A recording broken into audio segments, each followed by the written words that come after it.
అలాగే నా పేరు మైత్రి వెంకట. మై ఛానల్ ప్రకారం మన ఛానల్ సబ్స్క్రైబ్ చేసుకోకపోతే ఇప్పుడు సబ్స్క్రైబ్ చేసుకోండి. పక్కనే ఉన్న బెల్ ఐకాన్ క్లిక్ చేసి ఆల్లో పెట్టుకోండి. నా ఫర్దర్ డేస్ మిస్ అవ్వకుండా చూడొచ్చు. చాలా మంది చూస్తున్నారు కానీ సబ్స్క్రైబ్ చేసుకోవట్లా. So please try to subscribe and click the bell icon also. So first of all ఇవాళ అంత మూడ్లో లేను. బేసిక్గా ఓజీ ట్రైలర్ కోసం పొద్దున్న నుంచి ఎదురు చూస్తున్నా. వెదర్ మంచిగా చల్లగా ఉన్నప్పటికీ కూడా, అంటే మబ్బేసి కొంచెం వర్షం కూడా పడింది, బయటికి వెళ్ళాలనిపించింది. కానీ కేవలం ఓజీ ట్రైలర్ కోసం అయిపోయాను. సో ఇంకా ఎక్కడికి వెళ్దామన్నా కూడా ఓజీ ఓజీ ఓజీ అనుకుంటూ ఉండిపోయాను. వాళ్ళేమో క్యాబేజీ పెట్టారు చేతుల్లో చెవులోని. వాళ్ళు ఇవ్వలేదు ట్రైలర్, ఇవాళ రేపు రిలీజ్ అనుకుంటా. దానికోసం చూస్తూ ఉన్నాను. అలాగా ఈ ఎపిసోడ్ చూస్తున్నాను కానీ మనసంతా అటే ఉంటుంది. ఆ TVV YouTube channel, TVV Twitter, ఈ రెండు అలా పెట్టుకొని ల్యాప్టాప్లో రిఫ్రెష్లు కొట్టుకుంటా కూర్చున్నా. రాలే రాలే రాలే ఎంతకి. సో ఒక రకమైన డల్ స్టేట్లో ఉన్నాను నేను. సో దానివల్ల ఎపిసోడ్ మీద కూడా అంత ఎగ్జైట్మెంట్ ఏమీ కలగలేదు. చూస్తున్నాను, ఏదో అది ఏం జరుగుతుందో తెలియాలి కాబట్టి చూస్తున్నాను. ఏదో చిన్న చిన్న దోమలు లాంటివి తిరుగుతూ ఉన్నాయి. సో చూస్తున్నాను అంతే. ఓకే, నైస్ అనిపించింది. సో దాని గురించి బేసిక్గా ఏదో మాట్లాడదామని చెప్పి వచ్చా అంతే. సో ఒక ఆర్డర్లో వెళ్తున్నాం కదా డైలీ అని చెప్పి అంతే. ఫ్లో మిస్ అవ్వద్దని ఒకే ఒక రీజన్తో. సో అంతే, అందుకే చేస్తున్నా. లేదంటే యాక్చువల్గా ఒక పోస్ట్ పెట్టేద్దాం అనుకున్నాను, కమ్యూనిటీ పోస్ట్ ఒకటి. ఈరోజు రివ్యూ ఉండదు ఎందుకంటే ఈరోజు ఏం లేదు చెప్పుకోవడానికి అన్నట్టుగా ఏదో ఒకటి చెప్పేద్దాం అనుకున్నాను. కానీ లేదంటే ఈ మూడు బాగాలేదనేదని చెప్పేద్దాం అనుకున్నాను. బట్ ఎందుకులే అని చెప్పి మళ్ళీ వీడియో చేస్తున్నా. సో ఇంకా ఎపిసోడ్ చూస్తే ఇంకా ఓకే, సండే ఎపిసోడ్ ఎలా ఉంటుందో మ్యాక్సిమం అలాగే ఉంది. ఆ క్యాప్టెన్సీ టాస్క్ పెట్టారు అండ్ ఎవ్రీబడి ఫైటెడ్ వెల్. అందరూ బాగా ఆడారు అండ్ దట్ ఈస్ గ్రేట్ అని చెప్పొచ్చు. సో అందరూ కూడా అంటే వాళ్ళ మటుకు వాళ్ళైతే మటుకు 100% బెస్ట్ అయితే ఇచ్చారని చెప్పాలి. సో దట్ ఈస్ ఫైన్, బాగా ఆడారు మొత్తం అంతా కూడా. సో ఓవరాల్గా మళ్ళీ పవన్ క్యాప్టెన్ అయ్యాడు. అంటే ఇంకా నన్ను అడిగితే ఇది పవన్ క్యాప్టెన్ అయ్యాడు అనే దానికంటే, సరే అటు తిప్పి ఇటు తిప్పి ఏదేదో చేసి బిగ్ బాసే చేశాడు అనిపించింది నాకు. ఎందుకంటే ఆ బజర్స్ అనేవి బేసిక్గా బిగ్ బాస్ చేతిలో కదా ఉన్నాయి. ఏదో బిగ్ బాస్ ఆడించాడు ఆట ఈరోజు ఎపిసోడ్ అంతే. సో మళ్ళీ అంటే ఇప్పుడు ఇట్లా ఇంత జరిగిన తర్వాత ఇప్పుడు పవన్ గెలవకపోతే రీతు చౌదరి మళ్ళీ నార్మల్ అయిపోద్ది, ఆ పులిహార కంటెంట్ ఇవ్వదు, ఇవన్నీ ఉంటాయి కదా. మేబీ అదేమన్నా రీజన్ ఏమో. సో అందుకని బిగ్ బాస్ ఆడిన జగన్నాటకం అని నాకు అనిపిస్తుంది. జగన్నాటక సూత్రధారి ఏమో బిగ్ బాస్, ఇదేమో జగన్నాటకం అని నా డౌటు.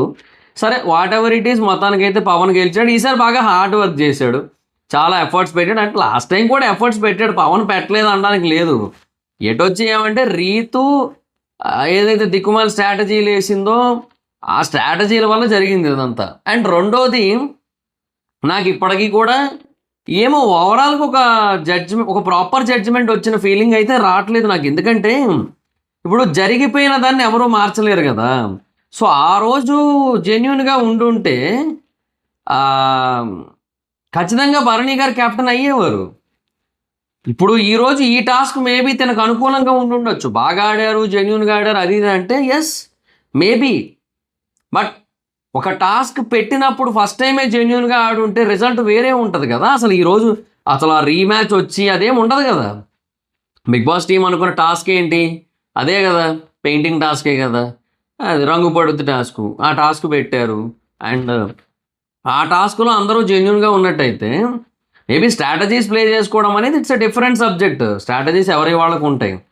బట్ అలా కాకుండా జెన్యున్గా ఉండుంటే అది ఆ రోజు రిజల్ట్ వేరే ఉండేది. ఆ రోజు జెన్యున్గా లేకపోవడం వల్ల ఒక పర్సన్ క్యాప్టెన్ అయ్యి ఆ పర్సన్ని క్యాప్టెన్సీ నుంచి తీసేసి మళ్ళీ రీటాస్క్ పెట్టినప్పుడు అది కాకుండా ఇంకో టాస్క్ పెట్టి ఇంకోటి ఈసారి రీటాస్క్ కింద అదే పెట్టినా కూడా మారిపోతాయి ఈక్వేషన్స్. ఆ రోజు ఉన్నట్టు ఈరోజు ఉండదు, ఆ రోజు ఆడినట్టు ఈరోజు ఆడరు, ఆ రోజు ఉన్న స్ట్రాటజీస్ ఈరోజు ఉండవు, ఏమి ఉండవు. So it's a different story, అదే అంటున్నా. సో ఈరోజు మేబీ ఇంకొక రకంగా నడిచింది, ఈరోజు స్టోరీ వేరే రకంగా నడిచింది. సో దట్ పవన్ మళ్ళీ క్యాప్టెన్ అయ్యాడు. సో ఏం జరిగింది ఇక్కడ అంటే ఏమో నాకు అర్థం కాలే. అంటే ఓవరాల్గా దీనికి జస్టిఫికేషన్ ఏది? సో ఇప్పుడు మళ్ళీ ఇంకొకటి, రీతు అనే పర్సన్ని సంచాలకుగా పెట్టారు, ఓకే. పవన్ అనే పర్సన్ని మళ్ళీ ప్లేయర్గా పెట్టారు, ఓకే. వీళ్ళిద్దరిలో ఎవరో ఒకరు బేసిక్గా జరిగిన తప్పు అయితే కంప్లీట్గా రీతు నుంచి జరిగింది కాబట్టి రీతుని సంచాలకుగా పెట్టకూడదు. బట్ అలా కాదు, రీతుకి మళ్ళీ సరిదిద్దుకునే అవకాశం ఇచ్చారు. నేను అంటుంది ఏంటంటే రీతుకి మళ్ళీ పాజిటివిటీ వచ్చే అవకాశం ఇచ్చారు. ఎందుకు? వై?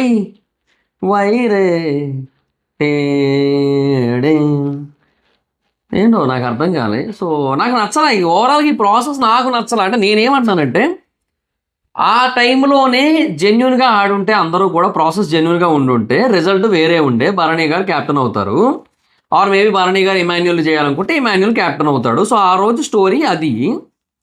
ఆ రోజు ఫెయిర్గా లేకపోవడం వల్ల ఒక అన్ఫెయిర్ సిచ్యువేషన్ జరగడం వల్ల ఒక పర్సన్ క్యాప్టెన్ అయ్యి మళ్ళీ అదంతా కూడా తీసేసి మళ్ళీ ఇంకా రీక్యాప్టెన్సీ పెట్టిన తర్వాత మళ్ళీ టాస్క్ అనేది వేరే టాస్క్ పెట్టారు. సో మళ్ళీ ఆ పర్సన్ గెలిచాడు, ఇప్పుడు మళ్ళీ అదే పర్సన్ క్యాప్టెన్ అయ్యాడు. Where is the punishment? అంటే మళ్ళీ టాస్క్ ఆడటమా? నలుగురు ఆడారుగా. ఒకరు చేసిన మిస్టేక్కి ఆర్ ఇద్దరు చేసిన మిస్టేక్కి మిగతా ముగ్గురు ఎందుకు సఫర్ అవ్వాలి? మిగతా ముగ్గురు ఎందుకు మళ్ళీ ఆడాలి? సో నలుగురు అందరూ ఆడారు కాబట్టి this is not a punishment. Where is the punishment? నువ్వు క్యాప్టెన్ అయ్యావు, నువ్వు మళ్ళీ సంచాలక్ అయ్యావు, వాళ్ళు ప్లేయర్స్ మళ్ళీ ప్లేయర్స్ అయ్యారు. వేర్ ఇస్ ద పనిష్మెంట్ అంట. నాకు అదే అర్థం, నాకు ఎక్కలే. నాకు అందుకే ఈరోజు ఎపిసోడ్ అది కూడా ఒక రీజన్. నాకు నా మైండ్లో అది కూడా తిరుగుతూ ఉంది అలాగా. ఈ అట్టిప్పిడి అంటే ఆల్రెడీ అప్డేట్ ఉంది నాకు. నేను వీడియోలు చేయలేదు మధ్యాహ్నం అంతే. నాకు నా పనుల్లో నేను కోర్స్ క్రియేట్ చేస్తున్నా ఒక బిజినెస్ రిలేటెడ్గా. సో దాని పనుల్లో నేనున్నాను. నేను అందుకని నా మధ్యాహ్నం చేయడం అవ్వలేదు. ఓకే, లీవ్ ఇట్, అది వేరే విషయం. బట్ ఏంటంటే ఆల్రెడీ పవన్ అయ్యాడని తెలుసు, అప్పటి నుంచి తిరుగుతుంది బ్రెయిన్లో. ఇది ఎందుకు, ఇది ఏంటో ఇది అన్నట్టు అలాగే ఉంది. ఇప్పుడు కూడా అదే అనిపించింది నాకైతే. సరే, లీవ్ ఇట్. ఇంకా మనం దాని గురించి ఎంత మాట్లాడుకున్నా పెద్ద ఉపయోగం అయితే ఏమీ లేదు కదా. సో అది పాయింట్. తర్వాత రెండోది వచ్చి మనం మాట్లాడుకోవాల్సిన ముఖ్యమైన విషయాలు ఏముంటాయి అంతకు మించి చెప్పండి. ఇక ఏదో పులిహార టాస్కులు పెట్టారు, ఫ్లట్టింగ్ అన్నారు, అదేదో చేశారు, ఫ్లట్టింగ్తో కామెడీ అన్నారు, హరీష్తో ఏదో చేయించడానికి ట్రై చేశారు, అది వర్కౌట్ కాలే.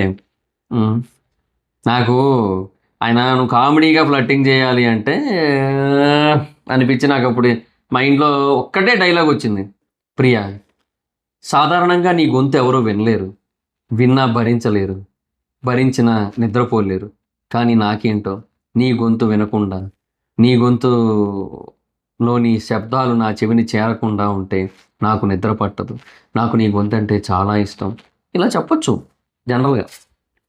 అంటే చాలామందికి నిజం.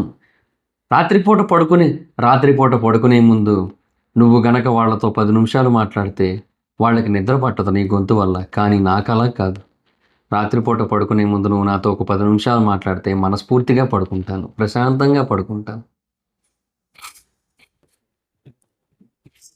ఏందోలే, నా మూడు బాగోకపోయినా కూడా బేసిక్గా నాకు కొన్ని వస్తున్నాయి. అక్కడ కూడా బాగానే అనుకుంటున్నాను. అది జరుగుతున్నప్పుడు కూడా మొత్తం అంతా కూడా ఇంకా ఇమాన్యుల్ ఏదో ట్రై చేశాడు చేసి అట్లా కాదు. అంటే అక్కడ అంటే మనం బేసిక్గా ఇట్లా అనొచ్చు, వాళ్ళు అనకూడదు కాబట్టి అది వేరే లేండి. కానీ వాళ్ళు అక్కడ అనకూడదు కదా. అక్కడ నేషనల్ టెలివిజన్ ముందు అట్లా అనకూడదు కాబట్టి వాళ్ళు అనరు. వాళ్ళకి అనిపించినా కూడా మీరు వండిన ఫుడ్లో ఇసుక ఉంది సార్ అని, కానీ నీ గొంతులో గేదె ఉంది అని చెప్పి, నీ గొంతులో ఆంబోతుందని చెప్పి ఆ టైంలో భరణి గారికి అనిపించవచ్చు. కానీ ఆయన అనకూడదు బయటికి. మనం అనుకోవచ్చు, మనకు ప్రాబ్లం లేదు అట్లా అనమాట. సో అదే అట్లా ఉంటుంది. సో అందువల్ల నేషనల్ టెలివిజన్లో వాళ్ళు మాట్లాడకూడదు కాబట్టి వాళ్ళు మాట్లాడరు. మనం చెప్పుకోవచ్చు కదా అట్లా, అందుకని చెప్తున్నాను అనమాట. ఇంకేం చెప్పచ్చు ప్రియా కోసం? ప్రియా, నీతో మాట్లాడుతూ ఉంటే పాచిపోయిన ప్రియా పచ్చళ్ళను చూసినప్పుడు ఎంత అసహ్యం కలుగుతుందో అంత అసహ్యం కలుగుతుందో మిగతా వాళ్ళందరికీ కూడా. కానీ నాకు అలా కాదు. అప్పుడే ఫ్రెష్గా చేసిన ప్రియా పచ్చళ్ళను చూస్తే ఎలా అయితే మనసు ఉవ్విళ్ళు ఊరుతూ ఉంటుందో నీతో మాట్లాడాలని, అలాగే నా హృదయం కూడా ఉవ్విళ్ళు ఊరుతూ ఉంటుంది. ఇట్లా ఏమైనా చెప్పొచ్చు. కామెడీ ఫ్లట్టింగ్ కదా, చెయ్యొచ్చు. సో అదేలేండి, ఇంకా ప్రియా గురించి ఇంతకంటే చెప్పుకోవడానికి ఏముందిలేండి ఇంకా. సర్లేండి.